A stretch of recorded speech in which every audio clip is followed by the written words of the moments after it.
you all could join us. Thank Columbia Museum of Art for hosting an evening that is largely about creativity and its process. So, if you can, I want you all to do something for me. I want you to repeat after me 3 times because it's going to be central to everything that we talk about tonight. I want you to say, I am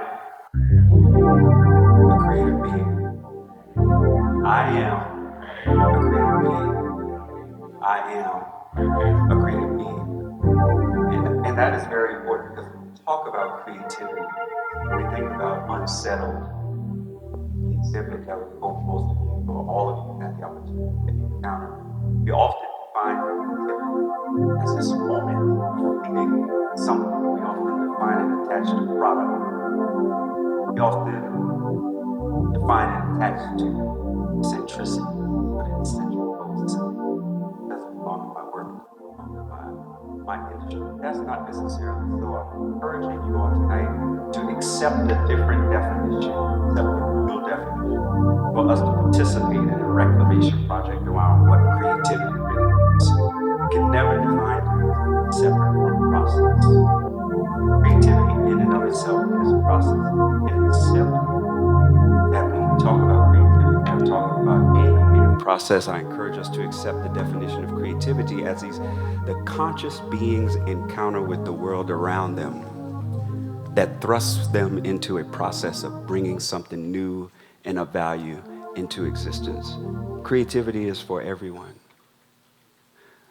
The same part of our brain, the hippocampus, the S-shaped part of our brain, the same part of our brain that controls memory, controls imagination. They tested this theory with folks. They hooked folks up to an fMRNA machine and asked them to recall a specific memory in their mind. They saw the hippocampus light up. Then they asked folks to imagine something brand new, and they saw the same part of the brain light up. And then they asked folks who suffered from amnesia to do the same things, who struggled with memory. The hippocampus showed less activity, and those same people actually struggled imagining something new. So what I'm telling you is creativity comes from your conscious encounter with the world around you. And that's why when we talk about unsettled, this American landscape and what it means to be American, where we're from, who we are loved by, the communities that grow us, the foods that we eat, those points of encounter, the colors that we see, the scents that we smell, the relationships that we build are central to the creative process that we actually employ in our own self-actualization, innovation, arts, and everything else. So I want you to just repeat after me one time. I am a creative being. And tonight we are going to do our best to curate conscious points of encounter, to hear the stories of folks who have lived, who have experienced things across cultures and ethnicities and communities and experiences in this American experiment over the past several centuries. Because life is a point of encounter and we must engage in it consciously, and even death oftentimes is a point of encounter. We must also engage in that consciously as well.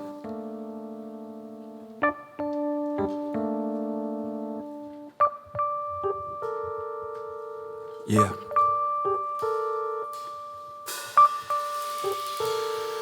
Yeah. Yeah. Check it.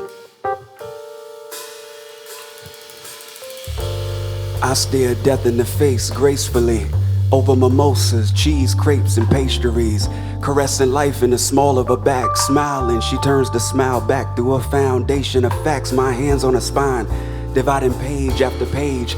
I peek into my past and my future. I can see the psalms on a parchment gripped by the sweaty palms of a prophet. I see the chakras and the sutras. My life is clothed in a spiritual cloth. I dice cloves in my ritual broth. I'm as wild as the Scottish summer owls. I'm a god in my African garb, on white sand beaches of Zanzibar, and I am a traveling man.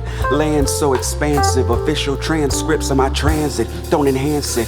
I can see the thread from the loom on the bed I'm gon' die in. The hospital room, I re-arriving at the resurrection, yeah. A little bread, a little wine, and it's fine at the resurrection, yeah. Can you picture me naked, sacred, sublime at the resurrection, yeah. Check it, I've died several times, but still I rise at the resurrection, yeah. A little bread, a little wine, and I am the fruitful bud of African native folks, ushered into bondage for garments. I am the revelatory shine of gold and fine diamonds, mined from those remote climates. I'm the work song, the blues lick. I am the orphans, improvisational jazz. Yes, I am the drums and the brass. I'm all of the exploited, the boycotted, the black dollar. Boy children, adolescent, the black father, a broken chain, a vocal refrain. I'm a James Jamerson bass in a Berry Gordy domain.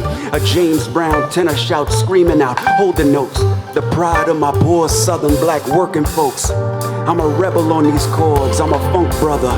Over routine rice cuisine, I am the gullah words of my grandmother.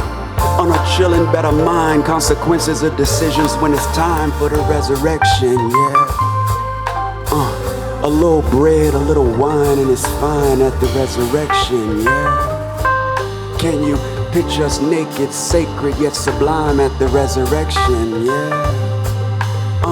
We've died several times, still we rise at the resurrection, yeah. A little bread, a little wine, and it's fine. I am the fruitful bud of African native folks, ushered into bondage for garments. I'm the revelatory shine of gold and fine diamonds, mined from those remote climates. We like the work songs, the blues lick. We're the orphans, improvisational jazz. Yes, we are the drums and the brass. We're all of the exploited, the boycotted, the black dollar, the boy children, adolescents, the black fathers, a broken chain, a vocal refrain. I'm a James Jamerson bass in a Berry Gordy domain. I'm like a James Brown tenor shout screaming out, hold the notes. The pride of my poor southern black working folks. I'm a rebel on these chords like a funk brother. Over routine rice cuisine, I am the gullah words of my grandmother.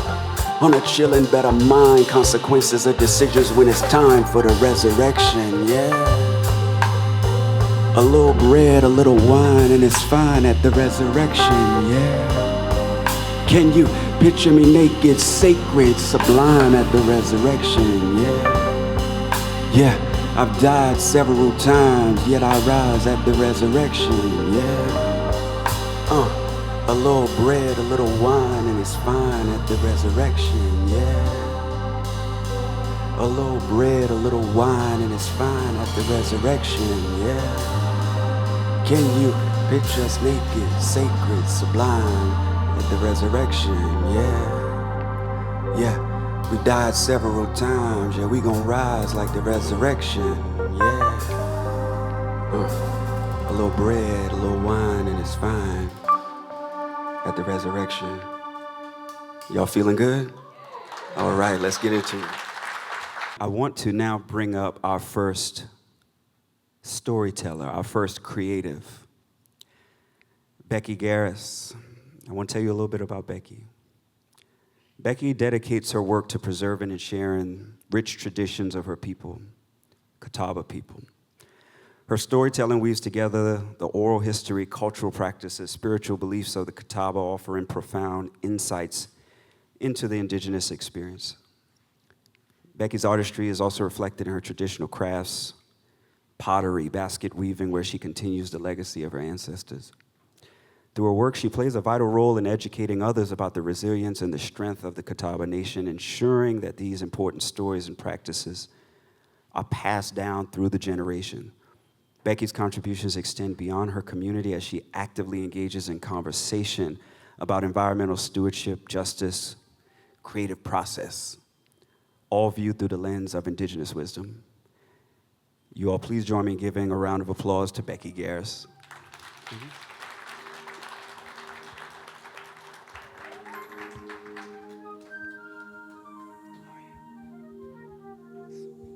You make me sound really important.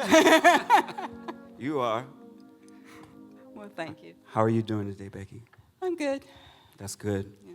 I'm happy to be in conversation with you right now, and I love that we get to talk about your experience and your life and your work through this lens of creativity and creative process. So thank you. Well, thank the museum for having me here. Yes, definitely. And for Wilson's constant badgering. Thank you, Wilson. Now, I'll start this conversation with the same question that I usually ask anyone that I work with, and I think it's an important question to ask, especially now. Who are you before any of this work begins? Who are you before the work?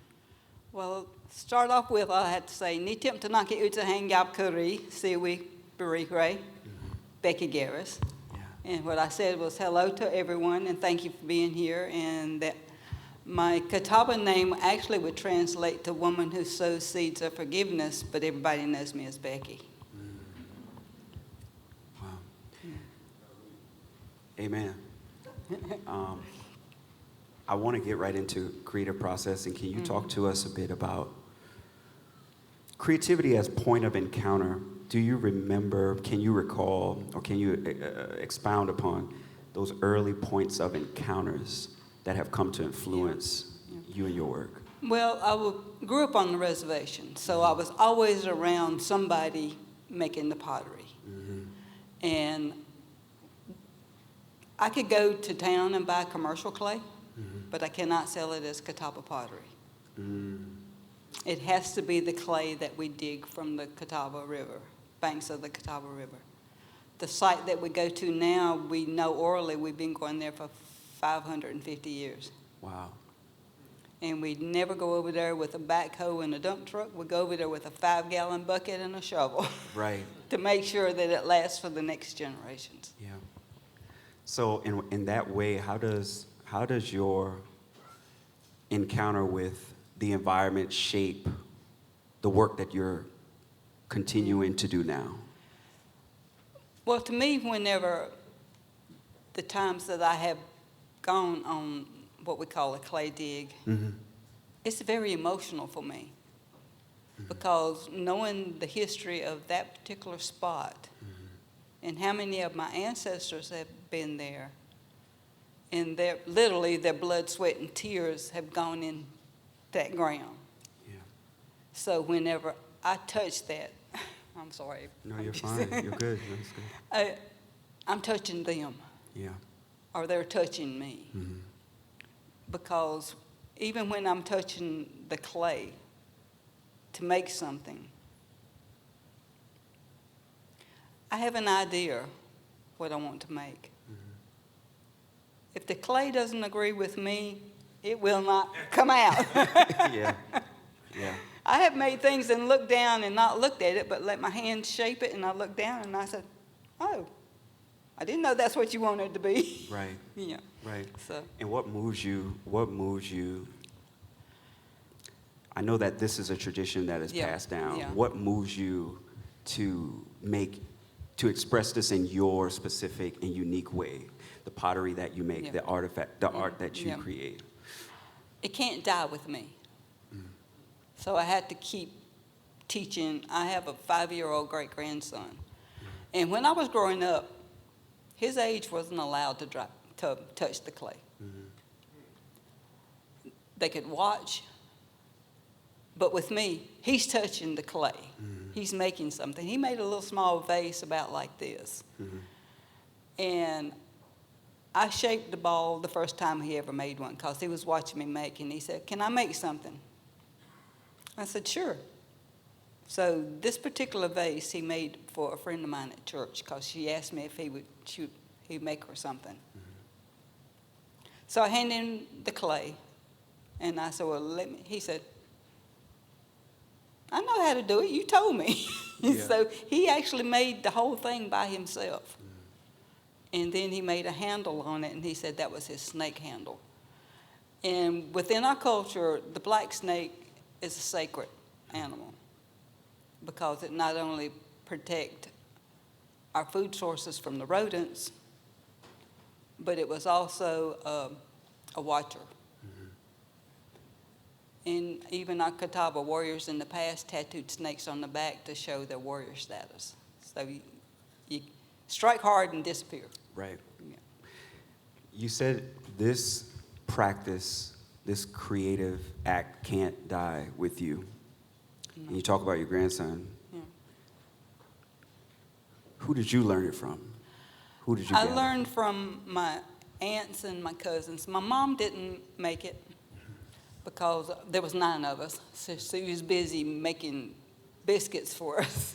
Yeah. Instead of, she was making biscuits in the dough instead of in the clay. So. Right.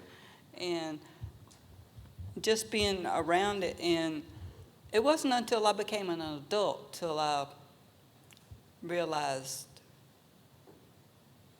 the importance of it continuing, because archaeologically we can trace it back 6,000 years. Wow. So, like I say, and it can't die with me. So, Right. What brought you back to it as an adult? my spirit, because I was the one that played in it as an adult. Right. But until the sacredness came into it, it didn't mean anything. It was culture, but it wasn't culture until the spirituality entered into it. Yeah. Can you talk to us, when we talked before, we talked about you growing up, you talked about the reservation, Rock Hill. Yeah. And you talked about how your elementary school then is now the cultural It is center. our cultural center now, yes. And I love that you touched on the sacred aspect of your creative work. Yeah. Again, something that we don't touch on enough. We just think creativity for creativity's sake, but the sacred aspect of the creativity is what brought you back to it. Yeah. Talk to me about how does it impact you? What does it bring up for you, knowing everything you're saying to me, it can't die with me, my grandson, my early beginning, seeing your elementary school now be your cultural center in the sacred. What does that bring up for you when you think about some of the great challenges that still face the Catawba people, your people? Well, when I was growing up on the reservation, that was the only school that was on the reservation that was a state-run school. And it was a 2-room schoolhouse in 1st and 2nd and 3rd and 4th grades. We had 2 teachers the whole time I went there. And I was this timid, afraid child because I've never been anywhere other than on the reservation. Right. And even though there were people that would come and go, there wasn't this interaction with anybody else that was not Catawba until I started middle school. Wow. And it was one of those things that, to me, it was normal to be there because that's how, in all communities, regardless of what your ethnic group is, Right. your community is who you are, who creates you, who helps you to develop, and growing up there, it was one of those things that I can see it in my head now, visualize it. But there was also a freedom there. Yeah. There was no concerns about somebody coming in there and bothering you or taking whatever you have, because we didn't have anything to take to start with. So. But and I was so afraid of going out into the general public to go to schools that I actually intentionally failed the grade twice so that I wouldn't have to go. Right. But eventually they said, no, you're going to have to go. So the teachers just gave me a passing grade so that I had to get out. You move on. Yeah. Yeah. And the school buses, well, my mother's generation was the first generation that was allowed to go to public schools. Because up until 1943, we weren't even citizens of South Carolina. Could you say that one more time? Until 1943, we were not citizens of South Carolina. And it wasn't until 1923 that any American Indian was a citizen of the United States. And we talked about talked about how the process to even be recognized federally. Yeah.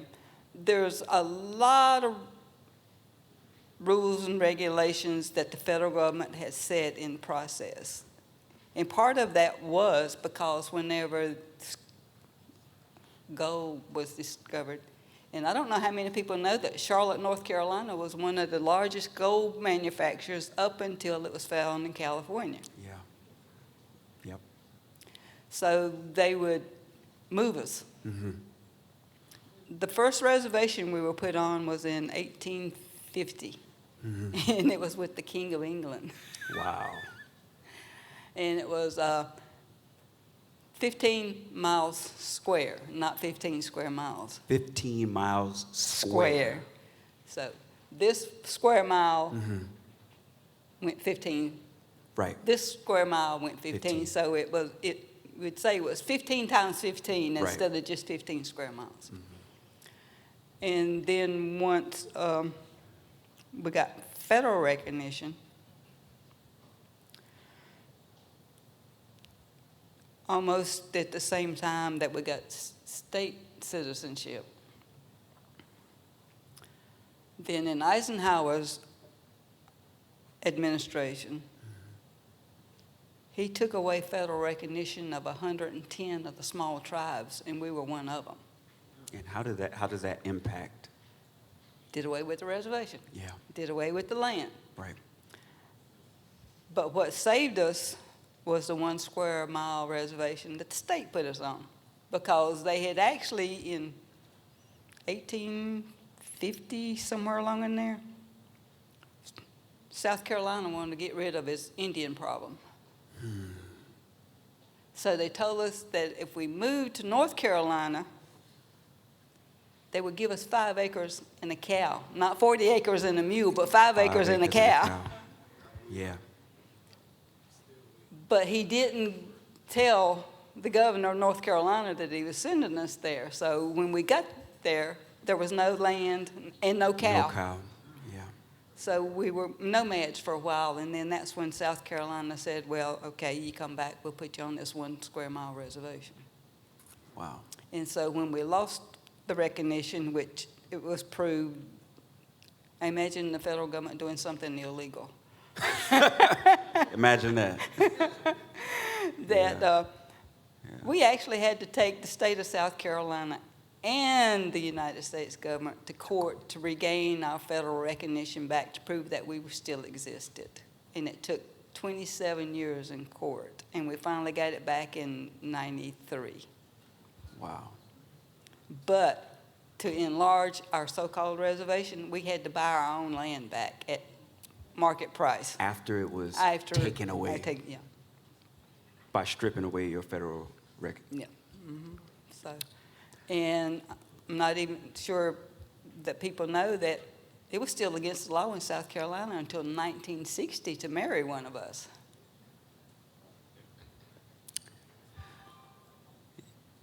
Until 1960, it was illegal in South Carolina to marry a Catawba citizen. Or any native. Or any native. Yeah.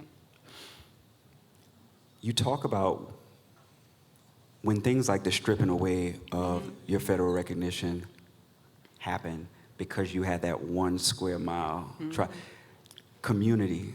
What role does community play in your life and work now? What do you give to it? What do they give to you? It's to make sure that we don't forget. Mm-hmm. It's not to make anybody feel guilty about what anything ever done, because you didn't have anything to do with it. Mm. But if you keep those same mind concepts about what you read in the papers or what you hear people say or you read in the history books, we're still considered savages. Mm-hmm. As a matter of fact, and I'm not sure how much we're supposed to go into or how much time we have, but we can go. Yeah, okay. Well, I was working at the cultural center on the reservation, and these 2 ladies come in. Mm-hmm. And ladies, we have that look when we go to a religious retreat, don't we? Because we feel the spirit. Well, they came in, and I was explaining some of the displays and the history and different things. And one of the ladies looked at me and she says, "Well, are you a Christian?" And I said, "Yes, ma'am, I am." She said, "Well, let me ask you this. How can you be a Christian and still practice your culture?"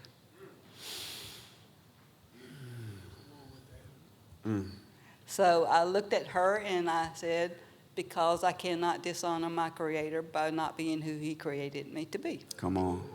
Come on. Yeah. So, and to give you another funny part, because we all know that we use humor to get messages across. Yes. I had this gentleman come in, and I also work part-time at the Native American Study Center in Lancaster, so I'm not allowed to retire anymore. I can just take a leave of absence for a while. Yeah. And this man come in here, he said, "Are you a full Indian?" And I said, "Yes, sir, I just ate."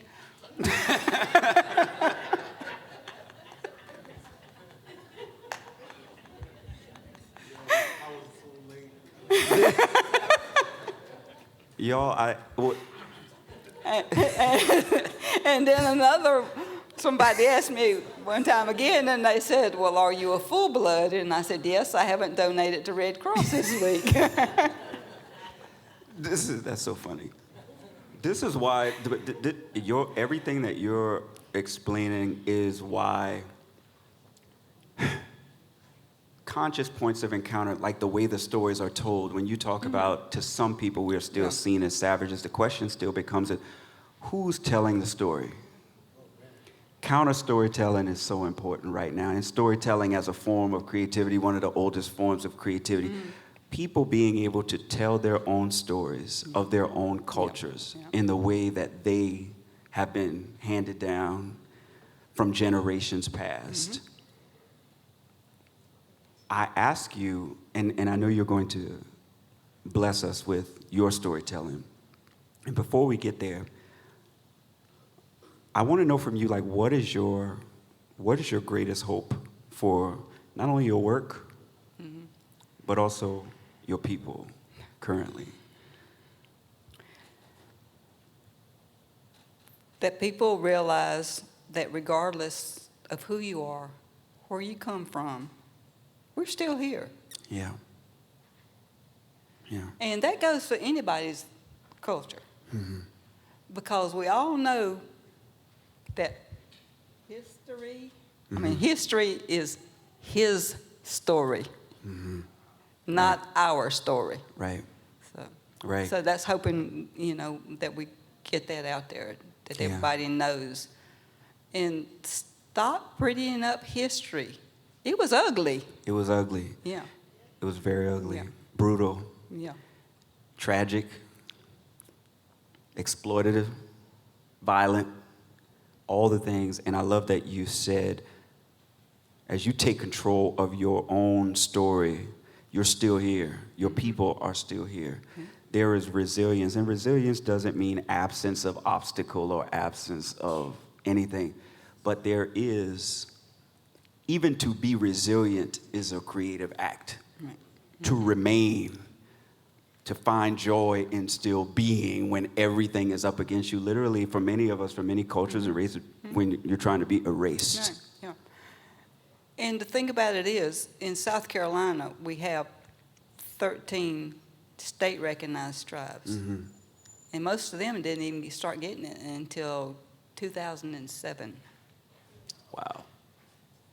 And that's because we are the Catawbas are the only federal recognized tribe in South Carolina. But we have more laws and regulations and rules that we had to follow than the average citizen. To even cut a tree on the reservation, you had to get permission from the Bureau of Indian Affairs, because that's not our land. It's held in trust because we don't know how to take care of it. Could you say that one more time? That the land is held in trust for us because we don't know how to take care of it.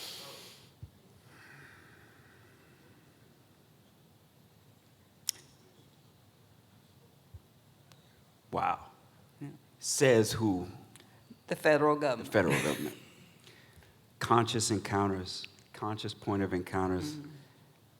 Y'all, when we're talking about the greatest trick that people one of the greatest tricks people can play on us is stripping away our ability to be self-determinant.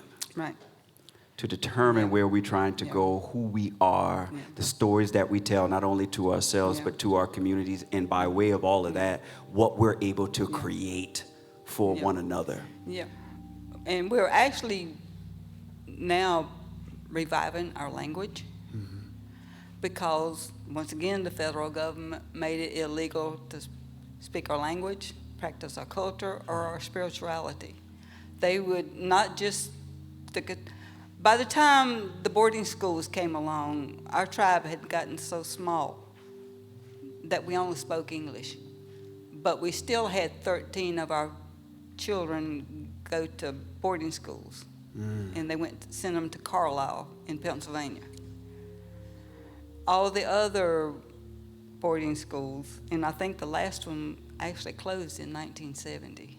The last boarding school. And to start off with, they were run by the government, but then they turned them over to the churches. That's why a lot of the different tribes, you see that there's a main religion that goes with that tribe. It's because that was the boarding schools that particular denomination was the one that was running the boarding schools. Wow. Beckee, I thank you, Well, thank for you. being in conversation. I'm deeply grateful to be able to know you, to have met you, the work that you're doing to revive the language. And to make it clear, I'm just one of the many that are doing this. Right. I'm just the face here tonight. Right. But there are a lot of others that are making sure that this happens. Like Dr. Winona Hare, she's the director of the Culture Center. Right. And to bring it back, that was our elementary school. Whenever we started going to regular schools and they closed the one on the reservation, they'd actually turned it over, the state turned it over to the church. It was the Mormon church on there. And so when Hugo came through, it literally almost destroyed it. And so they were going to tear it down, and Dr. Hare, and she's actually a dentist too, so. Yeah. But she, there were 6 of them that formed a committee. They wrote to Utah and said, please don't destroy this. This is part of our history. Will you sell it to us? And they did for $1. And then they paid to have it moved to where its current location is now. And we all got together and did the renovations to it. Wow. And then we finally got a couple of grants this past couple of years that we were able to do more things there too. So You said something, it's not just you. You are one of many. It makes me think of my favorite, one of my favorite quotes from Malcolm X when he said, power never takes a step back, only in the face of more power. And what he means by that is there are oppressive powers that are trying to oppose us at every turn, and if you think one person can be the answer for an oppressive power, you're wrong. Only power can make power take a step back, and that power has to come from community. It has to come from many of us. So I applaud the work that you and so many are doing in your culture, in your community, and I will open up the floor for your storytelling to the people. Okay. Well, thank you. I'll, if you lay that down, because I will do that. I'm gonna have to use my hands when I talk.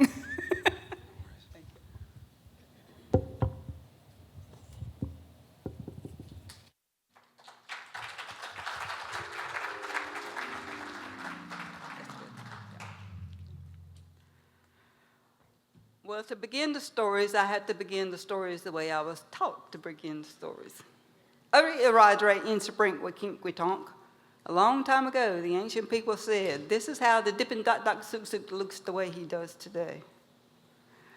There were these non-Pori emballers, these two brothers, that every morning when they got up during the season, their embroiderer, their mother, would give them baskets, and they would have to go out and pick up the nuts and the berries and bring them back for her to put them up. Because back then, you know, there were no Walmarts or superstores.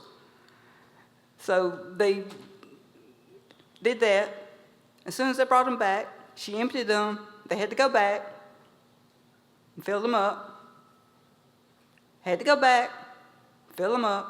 And so, you know, as children, when they really realized how many times they were going to have to go back, they got kind of slower about doing it. And so they were headed back into the forest to pick up the nuts and the berries.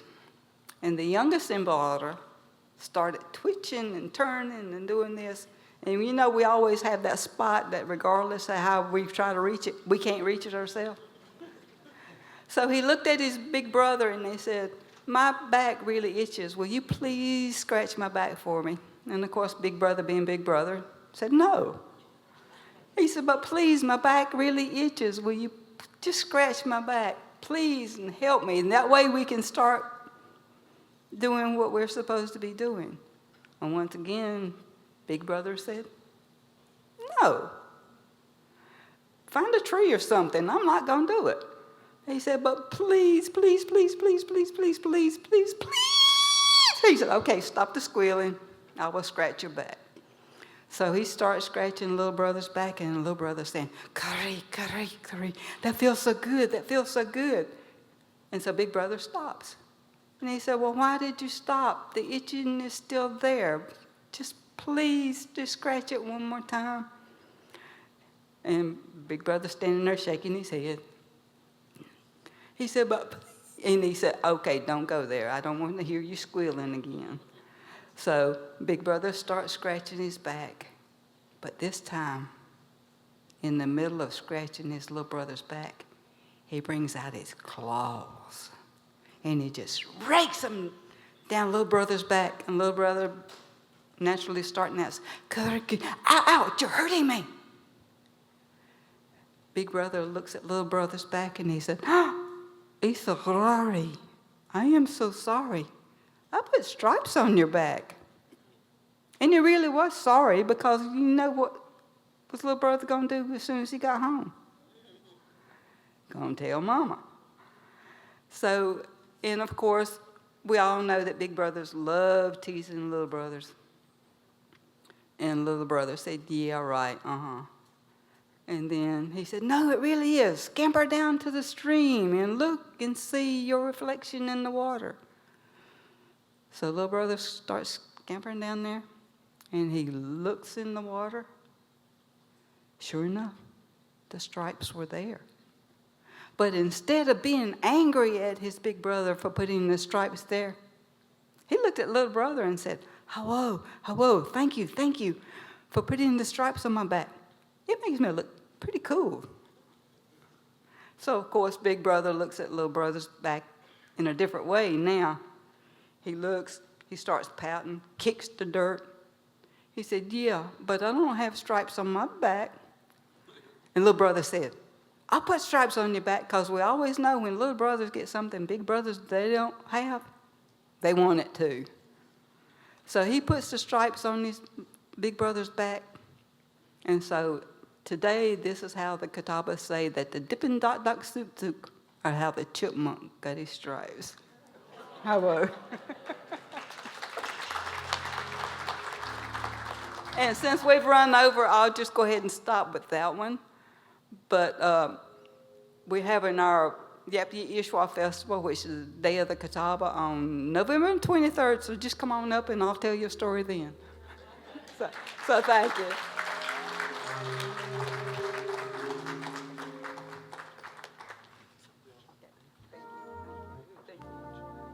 Y'all, please give a round of applause for Miss Beckee Garris, please.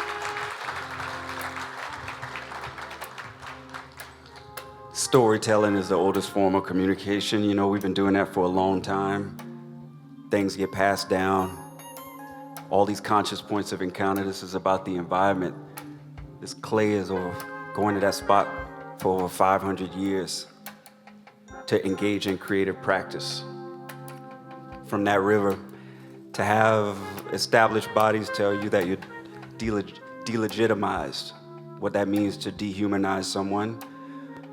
15 square mile reservation. And sometimes then we realize when we have had everything taken from us that all we really have is each other, is your community.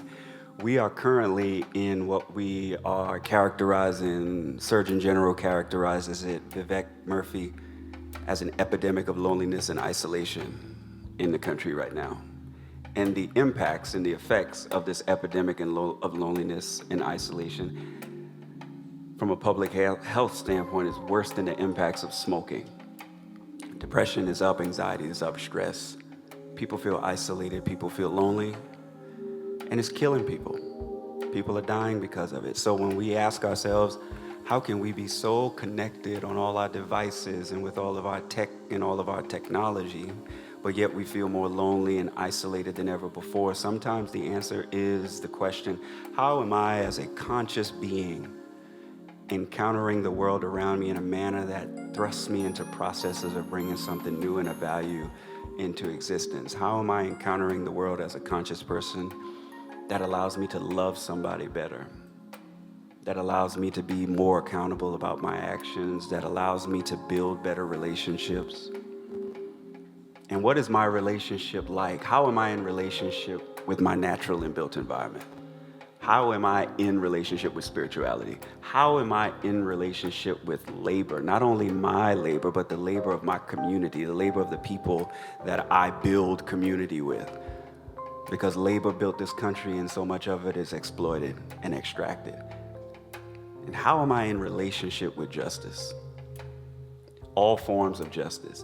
And how do those relationships inform my ability to consciously encounter the world around me in such a way that it makes me come up with a new idea, a new way of loving, a new way of caring, a new way of being, a new way of building with people? Can I share some music with y'all? I danced in front of the sunshine a bit. Since we're talking about nature, it's very important for us to do that. We're talking about joy.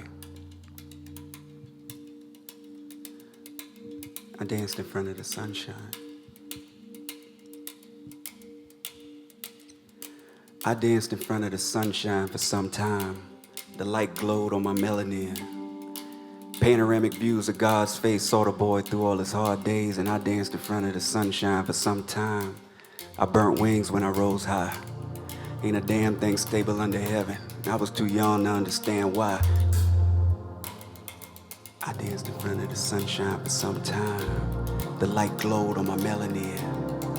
Panoramic views of God's face saw the boy through all his hard days. I danced in front of the sunshine for some time. I burnt wings when I rose high. Ain't a damn thing stable under heaven, but I was too young to understand why. Wait, can I return to the younger me? The innocence of a butterfly before life stung like a bumblebee. Back to the prayers of grandmothers who were loving me. Before I vamanos, I got a couple sonnets to chronicle. Lord knows I design every line like a moment in time. Divine law but flawed, just to witness it all fall like dominoes. I was bare feet in the garden of gardenias, grounded from the soles of my feet up through my fingers. The unguarded self before self was content. I like where I was posted at. Now my commentaries are retrospective, sun perfected, bathed in joy, colored a little boy's perspective. Freedom, unfazed by my imperfections, bronzed in the mirror, gazing at my own reflection. I danced in front of the sunshine for some time. The light glowed on my melanin. Panoramic views of God's face saw the boy through all his hard days, cause I danced in front of the sunshine for some time. I burnt wings when I rose high. Ain't a damn thing stable under heaven, but I was too young to understand why. Wait, can I return to the younger me? The innocence of a butterfly before life stung me like a bumblebee. Back to the prayers of grandmothers who were loving me. Before I vamanos, I got a couple sonnets to chronicle. Lord knows I design all my lines like a moment in time. Divine law, but it's flawed, just to witness it all fall like dominoes. I was bare feet in the garden of gardenias, guarded from the soles of my feet up through my fingers. The unguarded self before self was content. I like where I was posted at. Now my commentaries are retrospective, sun perfected, bathed in joy, colored little boys' perspectives of freedom that's unfazed by imperfections. Bronzed in the mirror, gazing at my own, thinking I danced in front of the sunshine for some time. The light glowed on my melanin. Panoramic views of God's face saw the boy through all his hard days, and I danced in front of the sunshine for some time. I burnt wings when I rose high. Ain't a damn thing stable under heaven. I was too young to understand why I danced in front of the sunshine for some time. The light glowed on my melanin. Panoramic views of God's face saw the boy through all his hard days, and I danced in front of the sunshine for some time. I burned wings when I rose high. Ain't a damn thing stable under heaven. I was too young to understand why. Let me say this. Can I return to my birthright? The welcome news of yellow hues before the mellow tunes of forever blues. Like the beautiful feeling of holding your baby the first night. Can I go back to imagination? Patient I was, face to face with the creations that I love. The joy of an innocent boy deployed daily. Digging through the earth since birth, the soul saved me. I'm human. Still fluid as southern summers that's humid. I humor the bushes bloom, wondering how it's rooted. I seen now. I seen the beyond and both gorgeous. I'm a young and still summoning spells to bind forces. The upper echelon rewarded with your applauses, but still crying through the performance. Joy came in the morning when I was mourning. I'm more than what I was hoping for. I was gifted a life. Now I'm finding new ways to open up, cause I danced in front of the sunshine for some time. The light glowed on my melanin. Panoramic views of God's face saw the boy through all his hard days. I danced in front of the sunshine for some time. I burnt wings when I rose high. Ain't a damn thing stable under heaven. I was too young to understand why. Y'all ready to hear our next storyteller?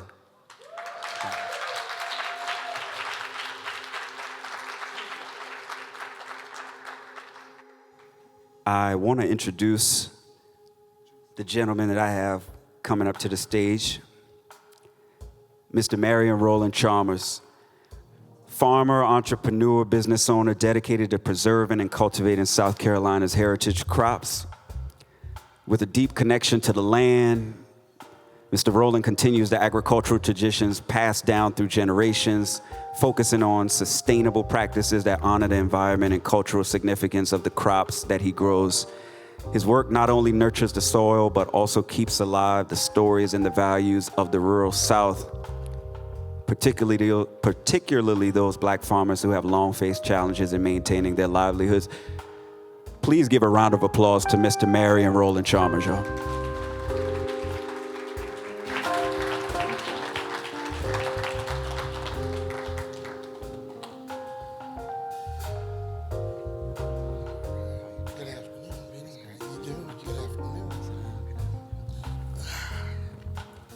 Good evening, good evening. How you doing? Good evening. It's a pleasure to be here with you guys this afternoon. Benny and Wilson got me up here today in the museum and everything, and a wonderful crowd seeing me this afternoon. Yeah, we're grateful to have you. Shout out to Wilson, and I'm grateful to be in conversation with you. I love the fact that I think we need more intergenerational conversations, because I know there's so much wisdom that y'all have to share with us and things that we can learn from y'all. And I start this conversation the same way I start so many conversations, where I ask you, who are you before this work begins? First start with, I'm classified as a rice grower and a woodsman.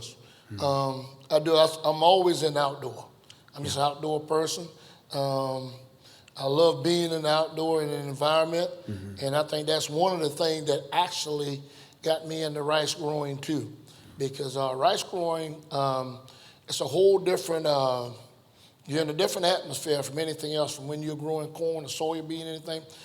The fields that I grow rice in, those fields are just like the fields that was here 200 years ago. Right. When enslaved African Americans farmed those fields. You have everything there, everything is still going on the same way. You got all wildlife there. I do flood rice. That's what I do. I flood the rice every year to grow it. And I grow the Heritage Carolina Gold and Charleston Gold rice, among other rice that I grow too. But my main rice that I grow is the Carolina Gold and Charleston Gold. Right. When you talk about how much you love the environment, and I want to ask you, why is it so important? Why do you feel it's so important for those traditional practices? It sounds like it's traditional practices that you utilize. Why is it so important for you to continue utilizing those traditional practices to grow the rice that you grow? Well, one thing about it, I would love to see this go on, continue with African Americans getting involved in growing rice, you know, because it's very important. You can always have something, it's always something that eat, and it's a staple. You know, you can have that rice right on through the year, through the winter months too, for food. So it's very important to grow these different heritage and heirloom crops that we grew when we all were enslaved African Americans. Yeah, that's one of the things. Well, how did you know? What influenced you? We talk a lot, we've been talking about generations and passing down wisdom and learning from who came before us. When did you know that this was, you talk about being a farmer, a woodsman. When did you know, what was that conscious point of encounter that led to you thinking, this is what I want to do, this is what I'm going to do? You know, my mother, she recently passed away a couple months ago at 94 years old, but she influenced me a lot and told me a lot about rice growing. Because as she was growing up as a young girl, her grandparents, grandmother basically raised her. They all lived on the property, but her grandmother would farm rice. She worked on one of the neighboring plantations that was near Savannah. She would mainly walk to that plantation. She would ride a little train that came out of Savannah, dropped off several miles from where our property is now. And she would have to walk the rest of that 7 miles or what have you to get home after work in those fields, in some of those rice fields that's near Savannah where she had worked on that plantation. That was her grandmother. And she would tell me how they would grow the rice on the property that we still own and how they would get the rice and mill it and everything, put a mortar and pestle and everything and fan it and have rice for the winter months, everything to eat. Yep. In 2020, when the pandemic hit, I ended up collaborating with Acres of Ancestry Initiative. At the time, it was the Cancel Pig for Debt campaign to bring awareness to the South is the mecca of black land loss. Yep. So, and we've been also watching reverse migration has been happening. That's correct. For several years. Yep. So many of the people who went up to the Midwest and New York have been returning back to the South. And at the same time, simultaneously, the South is the mecca of black land loss, largely because it is the mecca of black land because of black farmers. That's true. Right? Around 1910, we had about 18 million total collective acres of land as black people. That's correct. And as of now, it's a little over 3 million collective acres of land of black people. And a lot of that due to unjust white discriminatory loans, heirs property. So many different things. From your experience and your perspective, what have been some of the challenges that you've faced just as a farmer? Right. And how do you overcome? Or how do you still be resilient through that? Well, first of all, you know, you always, if you got a plan, you always got to stick to it. Right. Or whatever you're doing. With the property, with owning property, my family and my dad and his brothers know, my dad mainly and one of his brothers, they would make sure that we kept that property. They make sure we kept that property. My grandfather bought that property years ago. He ended up buying that property. And it's a pretty good substantial piece of property for blacks to own. During that time, that amount of land, because you would find mainly most of the blacks that own land, you only have maybe say about 5 acre or what have you. Right. That's about it. Yeah. You got 3 to 5 acre. That property is right at 100 acre of land. So it was really a blessing and somewhat too for my grandfather to buy that much property at the time when he bought that property. So, we cherish that property and we're going to hang on to it as long as we can. Right. To have, land like that. Yeah. And the freedom to get out on land like that, and you can actually get out and walk it or do different things with it if you want to grow a crop or what have you on it. That's. Yeah. Do you consider the work that you do the use of it. A creative work? Can you expound on that a little bit? The work that you do as a creative work. The work that I do? Yeah. Do you consider? Some of the work that I do on that property, we hunt it. We use it for hunting. Well, I'm mainly the main one to use it for hunting. I love hunting. I'm always in the woods doing different things. We don't have any livestock, anything on it. And also the property that I plant the rice on is actually leased property, because that's one of the property that the Carolina Gold rice was really actually rebirth of it in the United States. So what do you mean by, can you expound on what do you mean by rebirth? Dr. Richard Schultz, Sr., he had owned Turnbridge Plantation. Okay. This property is right near our property that we own too. Dr. Richard Schultz, Sr., wanted to start back growing Carolina Gold rice here in the United States again. He found a small seed bank. This was back around 1982, somewhere in the early 80s. He found some seeds in a seed bank and brought it back to Turnbridge, started growing the Carolina Gold rice. Had a pretty successful crop. It was hard growing it there for them because they didn't have combine. It mainly a lot was done by hand, and harvesting the rice the old way in these fields. And he got away from it. Doc got away from it when he retired. He was an eye surgeon, one of the first in the United States with laser eye surgery for cataract removal. And Doc and I was good friends. I would go in and always help them retrieve tractors and whatnot out of these fields.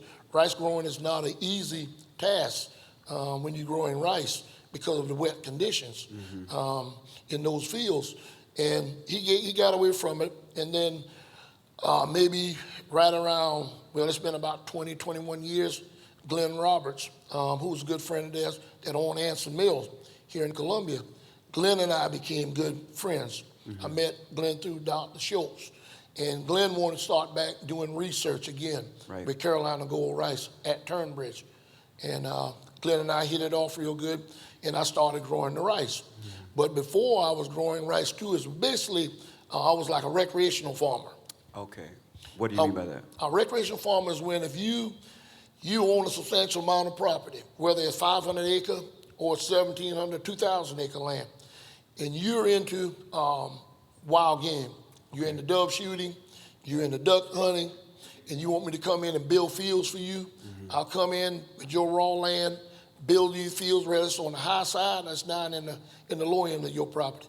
I'll build these fields and come in and I'll plant these fields for you. I'll keep these fields going for you.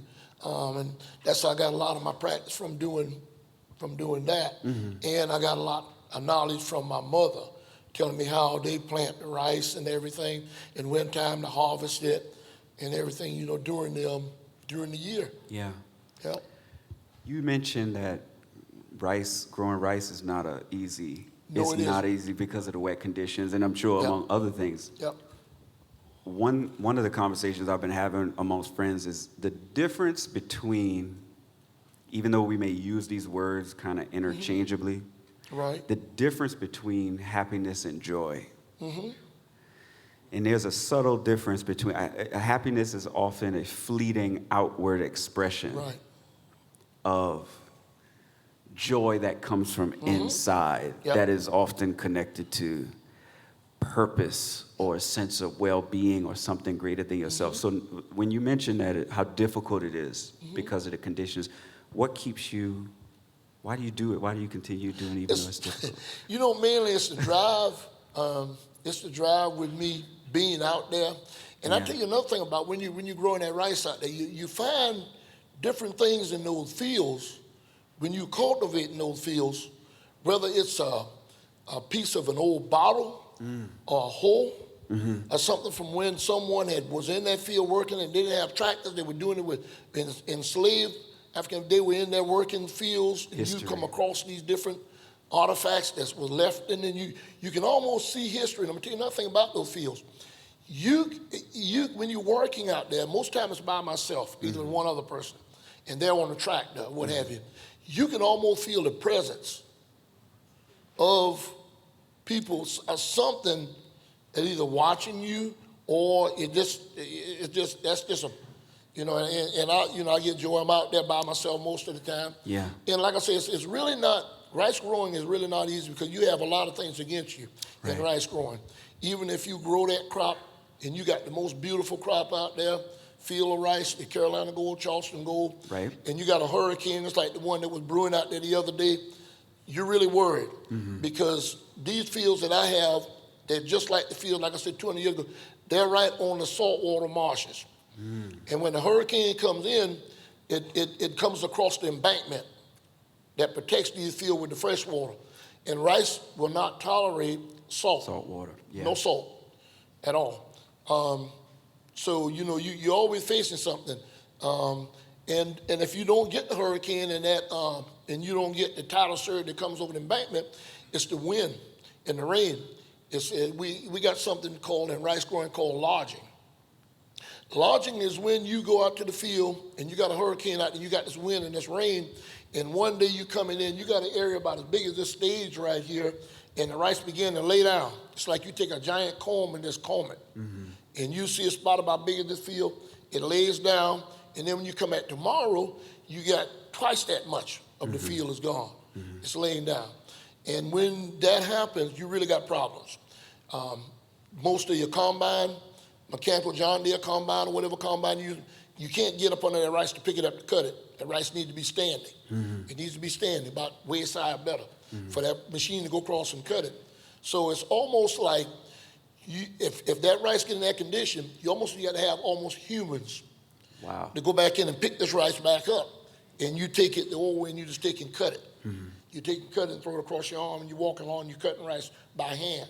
So it was really a task for these people to be out there cutting this rice, and then you got the mosquitoes and the snakes. Yeah. So climate change is making it more. These are all effects of climate change. Climate change. Bigger storms. And the storms.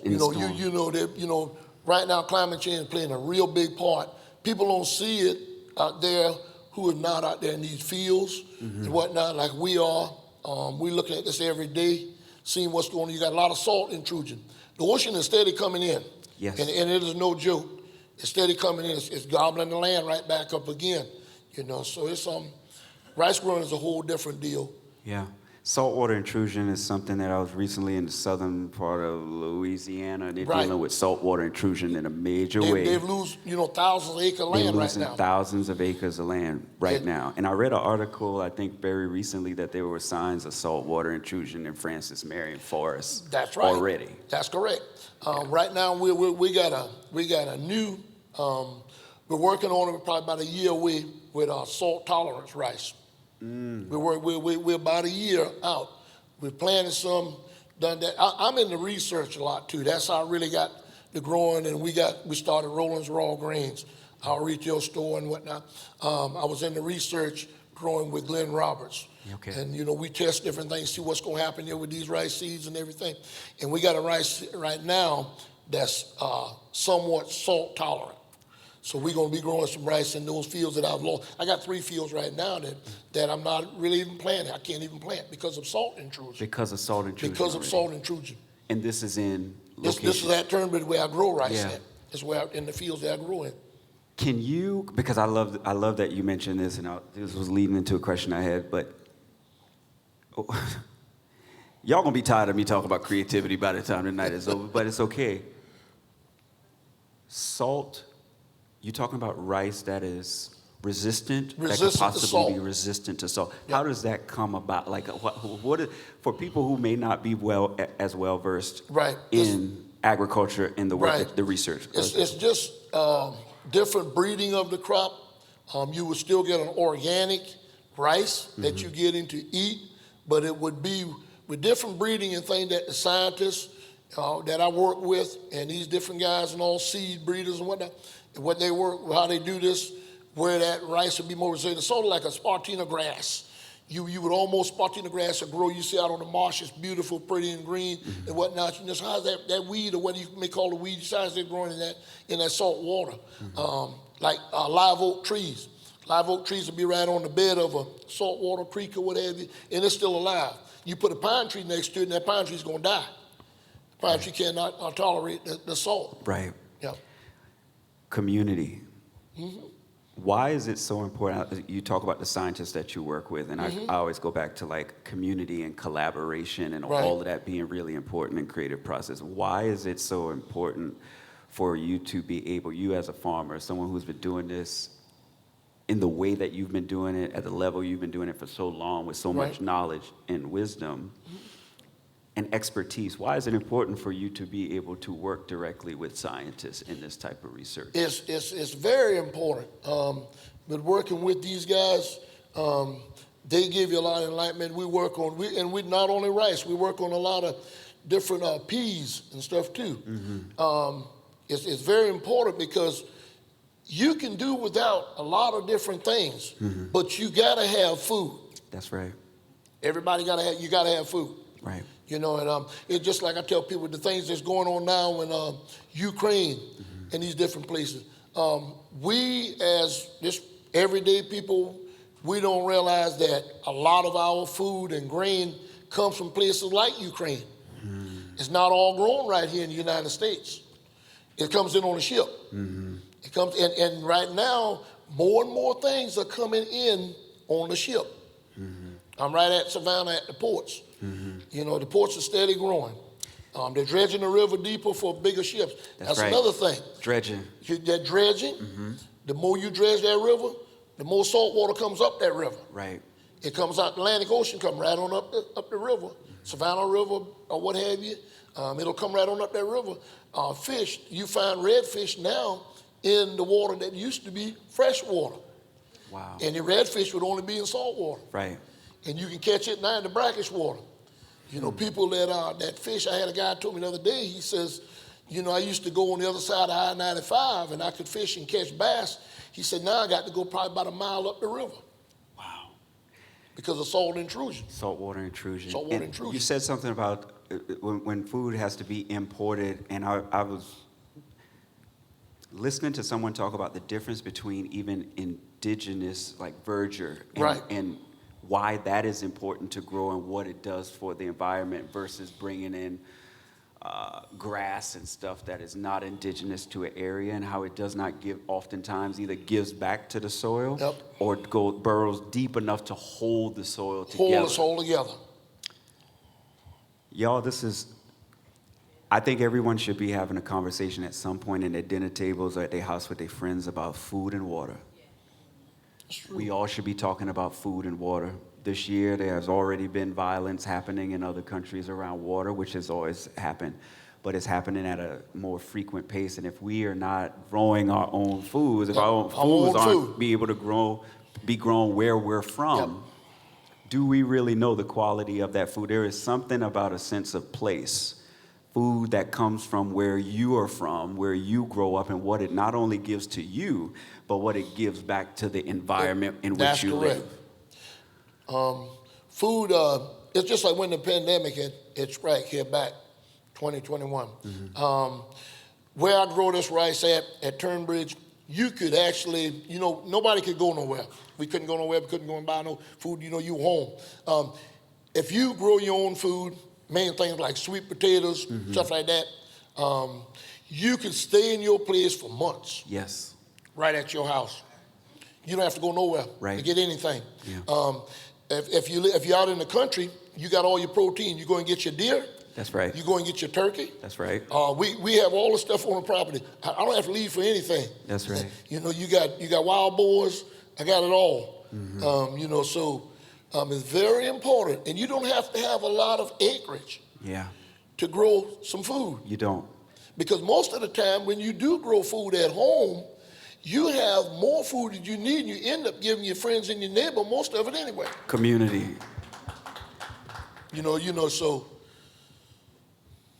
The last question, I just really appreciate this conversation. I could go on and on having this conversation because I think it's really important, and we see less and less and less farmers in our generation, especially too, carrying on this expertise, this skill, this craft, this vital necessity for us in our community, because so oftentimes we look at water and food and it's killing us.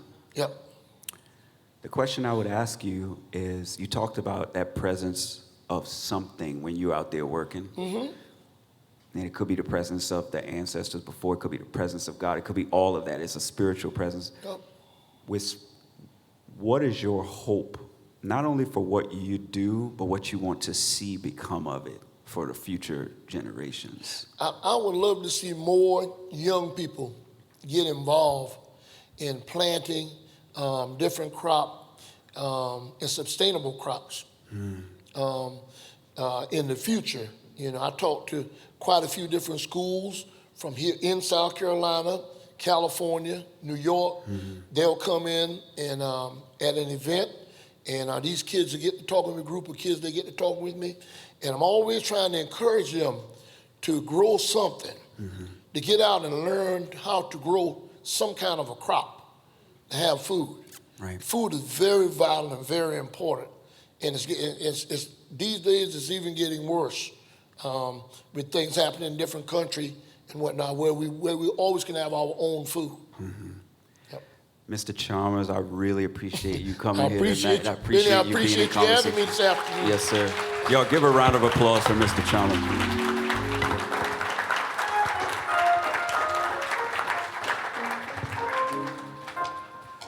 Y'all ready for our next storyteller to come up? Say yeah. All right. I would love to introduce to you all this gentleman, and he's gonna come and he's gonna walk us through, he's gonna tell us stories. Stories aren't just told through words. Of course, they're told through expression, they're told through movement, they're told to us through music.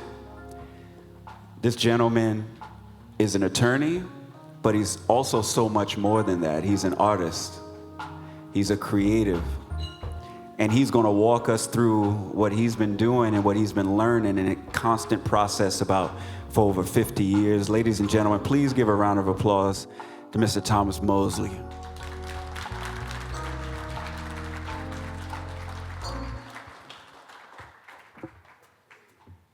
So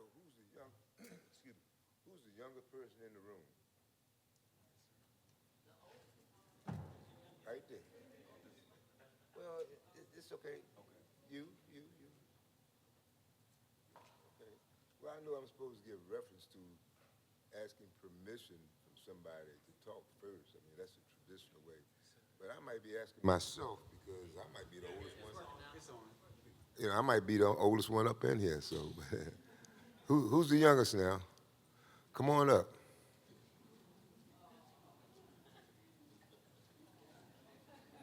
So his name tonight, y'all, will be Yaya. Okay.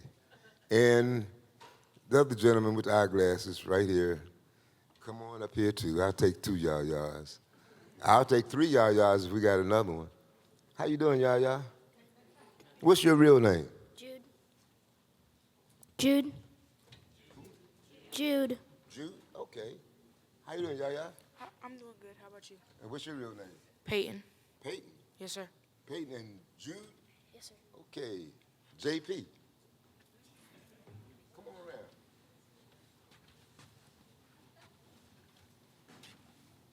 Get your hands out your pocket. Get your hands out your pocket. Get your hands out your pocket. As a lawyer, when you go to the courthouse, I'm a lawyer, they ask me to get my hands out my pocket. And I done been through the metal detector already. Okay. So, wow.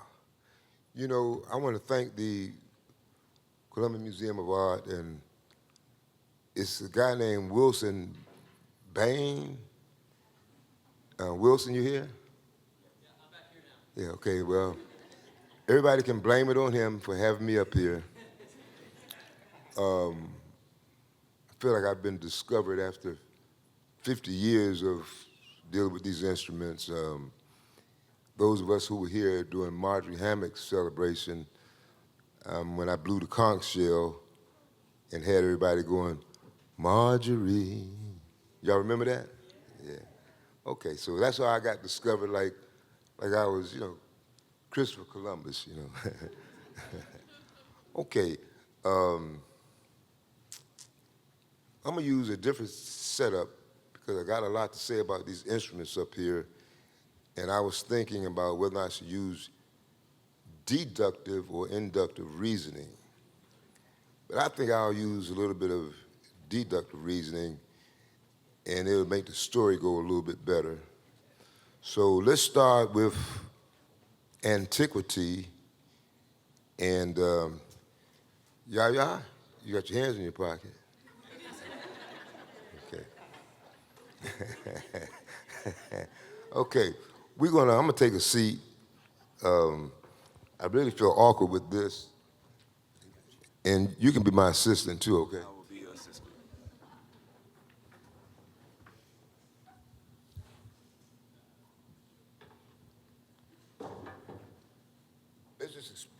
We're going to just explain some of the instruments first. This particular drum is from the Sunufu tribe in Côte d'Ivoire, Ivory Coast, and the women play this drum. And here we have some pots and pans. We're going to go through the cajon drum, the box drum. Then we have an assortment of bells. And we have, if you bring this drum over, please. And this is the drum that I played on the streets of Washington, D.C. while I was in law school. This drum right here. This drum is probably right almost 50 years old, too. Okay.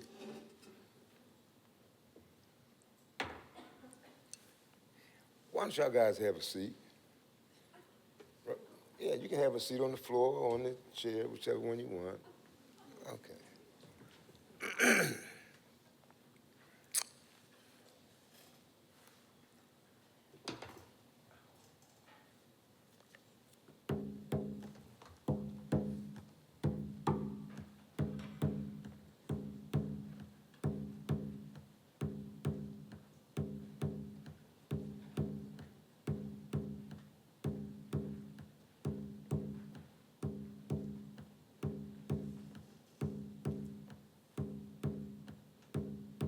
Once upon a time, there was some boys named Yaya and Yaya.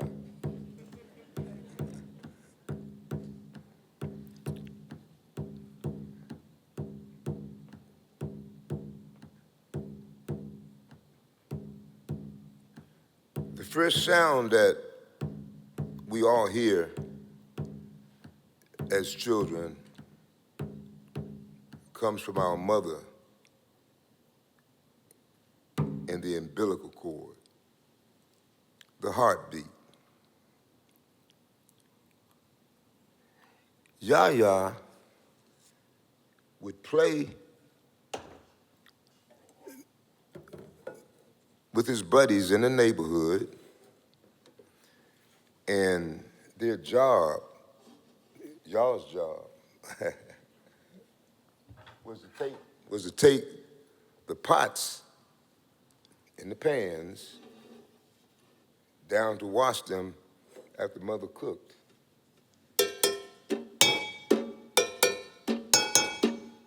And on the way home, y'all would play some rhythms.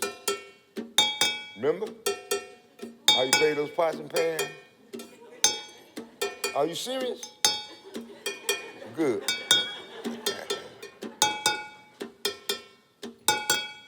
And then one day, your father had a good idea, Yaya and Yaya. you were so good that you had to travel to go study with the master drummer. About 30 miles away, so it took a long time for you to go there, right? And so on the day when you had to travel, you went around like a little kid. Yeah, yeah, yeah, yeah, yeah, I'm going to school with the master.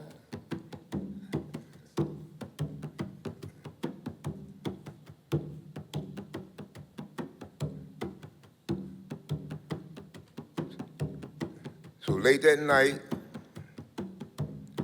you got your things ready, Yaya, and you rode with your father some distance away to go study with the master.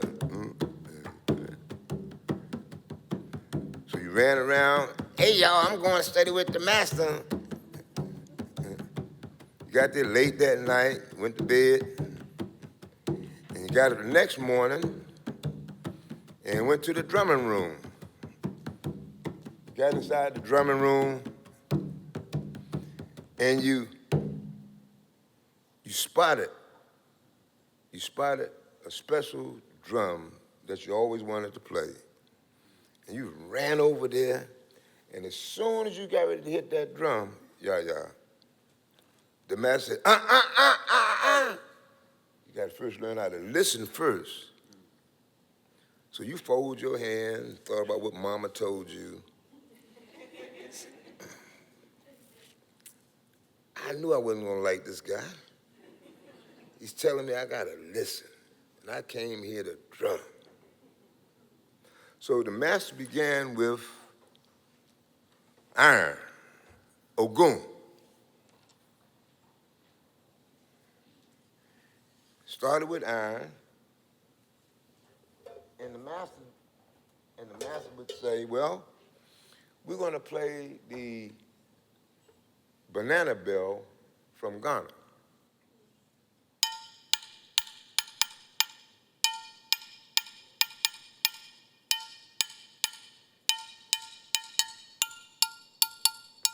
Yemaya, olado agolo, yemaya.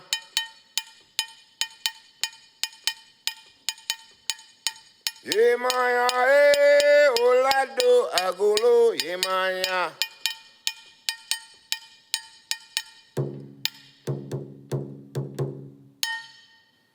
At the end of the day, the master said, well, we're going to learn how to play the bell first because it's iron and it's louder than anything in the room. And then we're going to learn how to count. And the master said, 1 and 2 and buckle my shoe and 3 and 4 and open the door and 5 and 6 and pick up the sticks. And then he said, well, if y'all were older, I would teach you how to play this rhythm right here. And it goes like this. 2-bit, shave $1. 2-bit, shave $1. 2 bits, 50 cents, in order to shave $1. 2-bit, shave $1. Now that's 2-3. Then the man said, no, but y'all are young, so I'll play it because y'all are not shaving yet. So I'll help you out. Let's do it like this. I like milk and cookie. I like milk and cookie. Yeah, you like that one, don't you? Okay. So after that first day, Yaya was itching to play them drums. And every time he went to play them drums, what would the master say? First got to learn how to listen. So each day, the master would go to another instrument. And the gourd,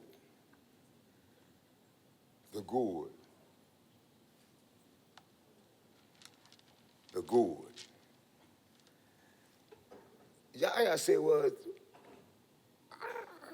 Master, how did you figure out, how you start talking about the Bible and Jesus when we in Africa? So the master said, well,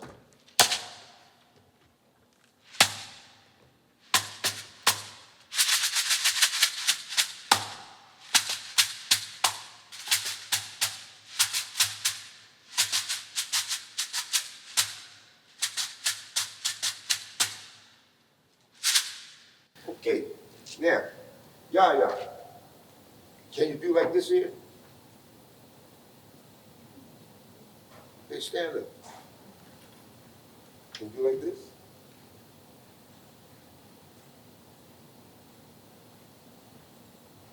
Okay, now look at your hands. Come on, y'all. Okay, this is the heel, and this is the toe. Back and forth. There you go. Then we're gonna go boo, boo, boo. Now, in order to play this, that's what I'm doing. See my hand? I'm going.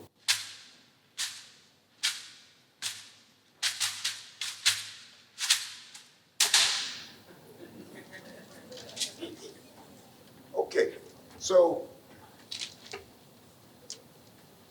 Yaya number one and Yaya number two. Let's look at it this way. The gourd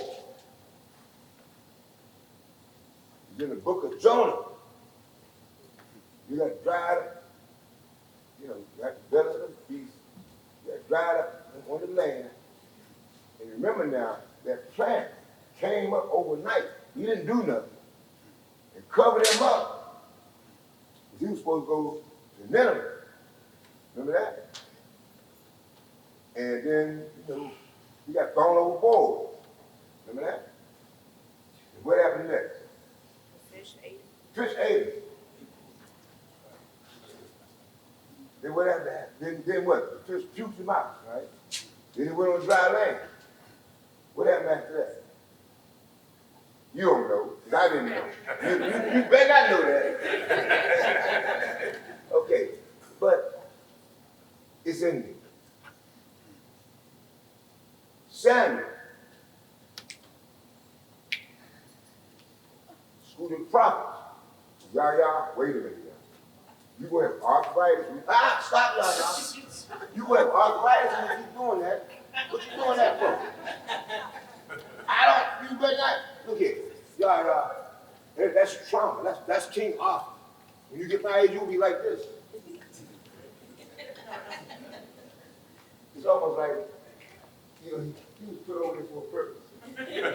Okay, so they in the school of the prophets, and the guy says to the guy that was the servant that was fixed dinner, go and pick me up, a plant for the soup they're making for the school of the prophets.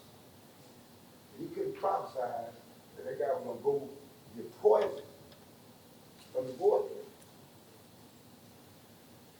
There's a book out now that I'm reading called The African Origins of Christianity.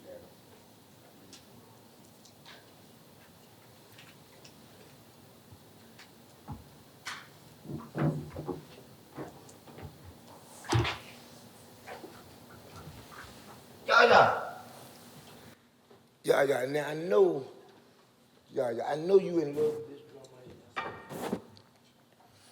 here. Yeah.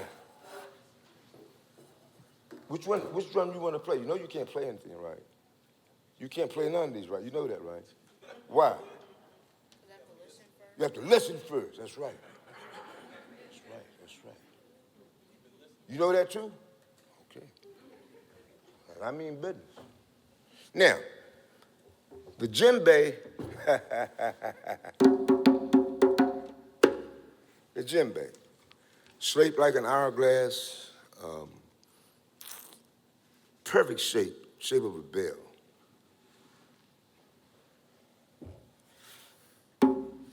When you play the djembe drum, okay, you come around here. Come on, y'all, come around here.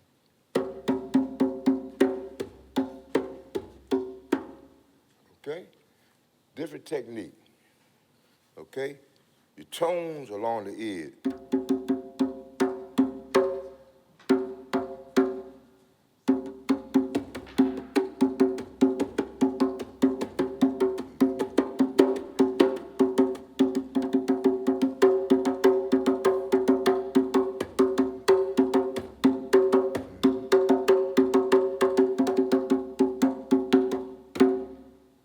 Okay? Now, eventually, okay, there was a guy named Cato, right? That was from the rice area in Africa. And he was brought to Ravenel, South Carolina. He was brought to Ravenel, South Carolina. Now, if you imagine what I'm talking about now, y'all, pay attention now. You know, I'm going back thousands of years in history, right? Then I'm talking about a guy named Cato that was brought directly to Ravenel, some miles down Highway 17, right below Charleston. And he revolted at the Stoner Rebellion. Yeah, he revolted because he had been broken down. He knew his language. And that was the Stoner Rebellion, you know, simultaneously with the Hamburg Massacre in Savannah. Okay? Right. Man, you got some nice, I like the way you're looking. You thinking real hard, ain't you? That's good, that's good, that's good, that's good, that's good, that's good. I want you to think. Okay? So that's the djembe drum. Now, there were 5 tribes from Africa that were taken to Cuba. Cuba. Yeah. Where they practice the Santiago. They sing like this. Yemaya e olado golo yemaya barago go mujuba abajo wo la finisoya ile oboto jone walubuko, meaning the king's house that burns only has beauty. Bad things going to happen in life, always followed by something good. We say today, what, us Christians, walk by faith, what, not by sight. Mm-hmm. Same thing, y'all. Now, like you didn't blink an eye. That's good, that's good, that's good. But get your hands out your pocket.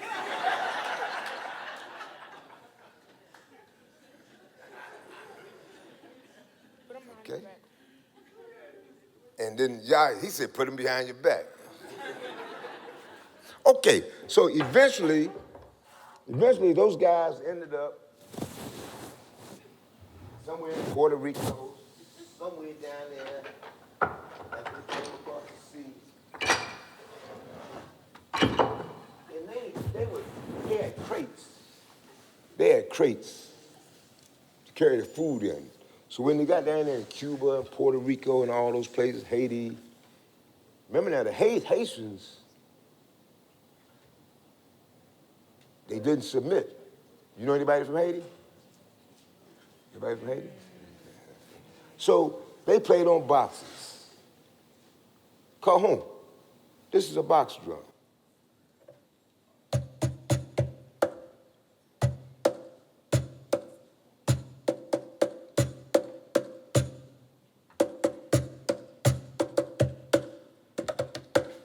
It's a box.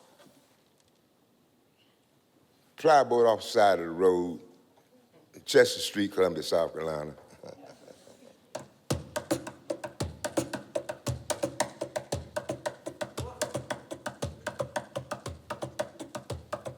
Dilo como yo hacer esto, ahí nomás, dilo como yo.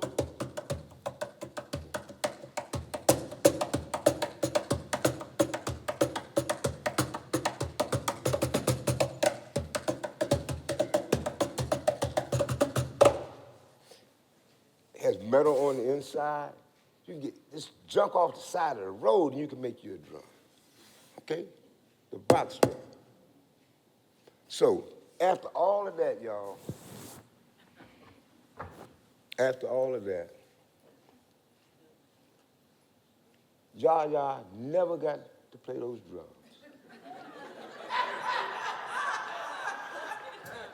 So guess what he did one day? You know what he did one day? Huh? No, he didn't. Let me tell you what happened. Can I tell you what happened? Okay.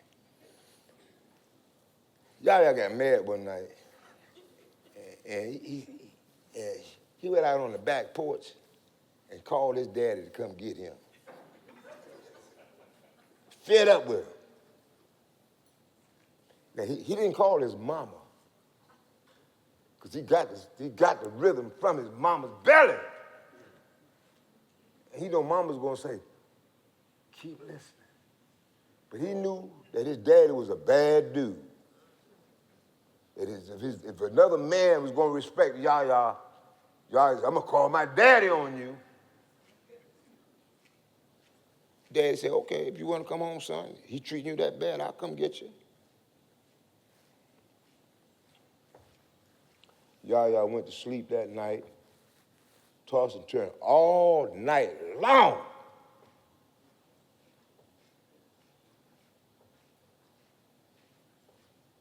In the middle of the night, y'all, Yaya woke up and said, wow, the master teacher didn't trick me.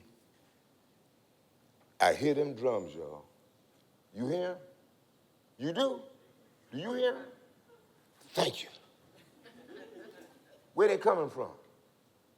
Wait, listen. Do y'all hear anybody drumming? See, they don't hear nothing. But you're right. You hear them because you've been doing what? Listening. Where was the sound coming from that night? Downstairs. They ain't had no bedrooms in Africa. They ain't upstairs, downstairs. They was on one floor. Where was they coming from? The drum room. The drum, you got it right. Yaya ran over there to the drum room. Guess what he found? Open the door, guess what? Wasn't nobody in there. But he kept hearing them. Finally, y'all, two Yayas, went banging on the mat. They heard the noise coming from the master's bedroom. They went in there, and the master was dead to sleep. Master, we hear them drums. I don't hear nothing. We hear them drums.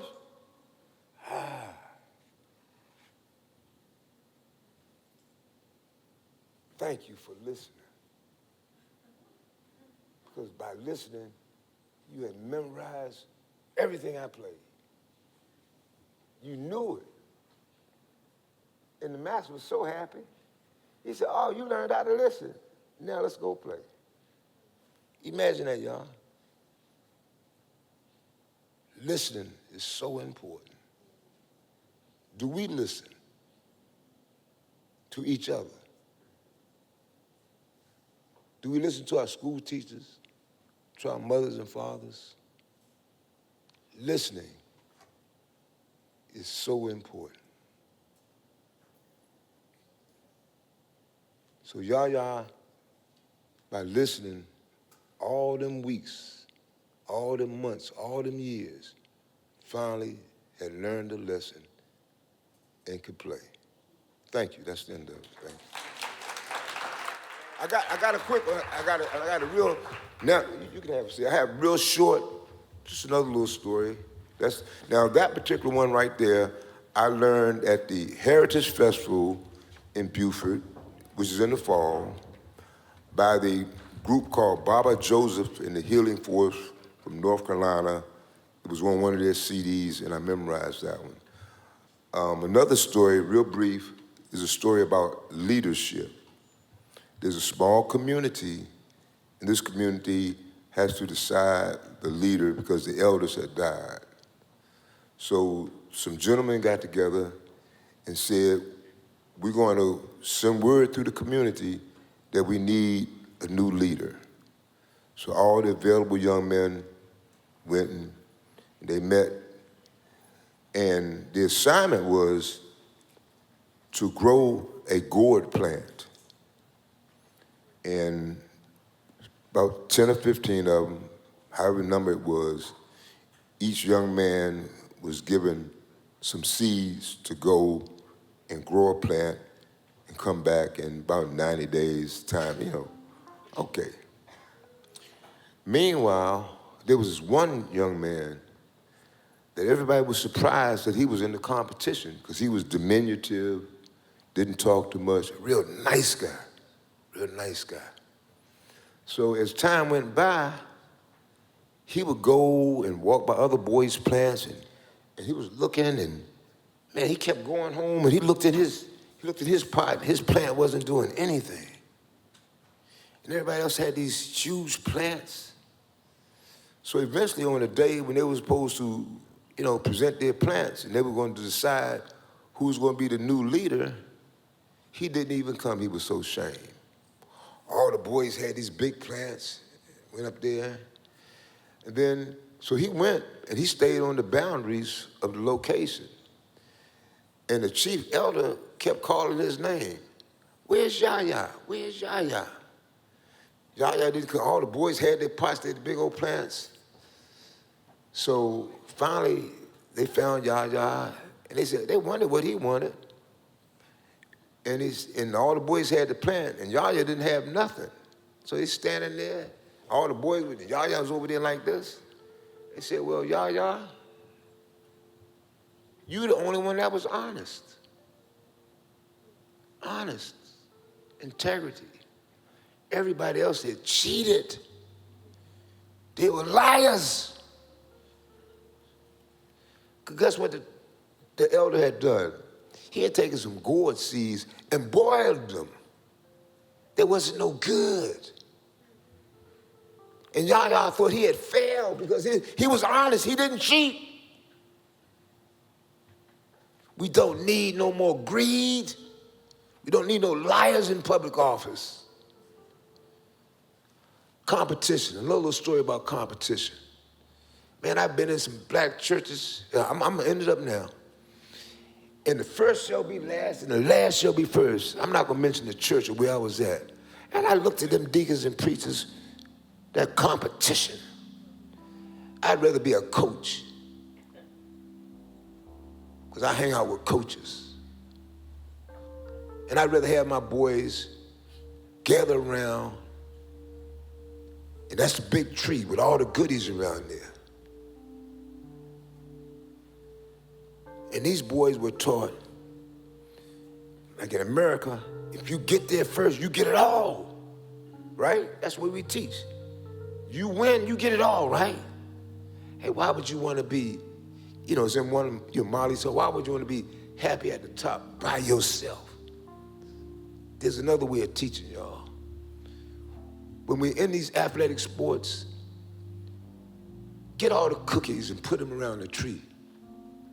Have the boys and kids run up there. Have the one that get there first stop it and share with everybody else. Why you want to be happy with all your greed, with your big cars and all your stuff, and you're going to hell with gasoline drawers on? Greed, selfishness is killing us. There's enough to go around, y'all. Thank you.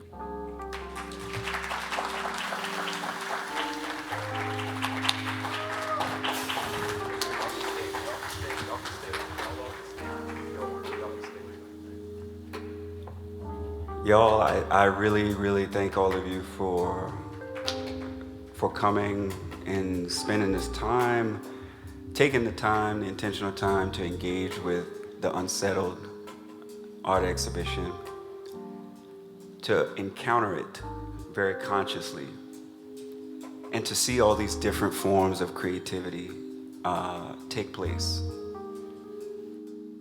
that are impacted and informed directly by the encounter with the landscape, encounter with this American experiment, what it means to be American, if you are even one who considers yourself that. What I encourage you all to take with you all is a new definition of creativity and a new function that it has in your life. When you think about creativity, don't think about necessarily making something just to feed consumer culture. Consumer culture is killing us. Think of creativity as the conscious encounter that you will have with everything going on in your world. And it has such an effect on you that it sends you into a process of bringing something new and of value into existence. A new way of having faith, a new way of being empathetic, a new form of care, a new form of love, a new understanding of what it means to be contemplative, to be reflective, a new way to sit with the things that you've learned and be able to sit with our elders and learn from our elders and connect intergenerationally, because we all have knowledge and wisdom to share. Creativity can make that happen. It is a gateway to what is spiritual. It is a gateway to what is just. It is a gateway for us to take care of our natural and built environment and not be in opposition with our natural and built environment, but be in relationship with it, in simpatico with it, to be in right relationship with it, and to be in right relationship with our labor. In this epidemic of loneliness and isolation, I hope that creativity and creative process can find you, it can move you, it stirs you up, and you leave here thinking more about what it is that you can bring into this world and the influence of what has come before has on you. So, I appreciate you all. I have a deep amount of gratitude for your time and a deep amount of love for everyone who spent their Friday night here. I would be remiss not to give a big thank you to the Art Bridges Foundation for their generous grant that helped make so much of this possible, and let you know that City Grit will be over there. Go get yourself some rice, go get yourself some rice pudding, get yourself something to eat, get yourself something to drink. Talk to somebody that you know, talk to somebody that you don't know. Let them know what it was like to be here with them tonight, to be in the midst. And always leave some space for spirit to do what spirit does. Thank you all, and I want y'all to repeat after me one time. I am a creative being. One more time. I am a creative being. Last time. I am a creative being. Thank you so much. I love you. Y'all be safe.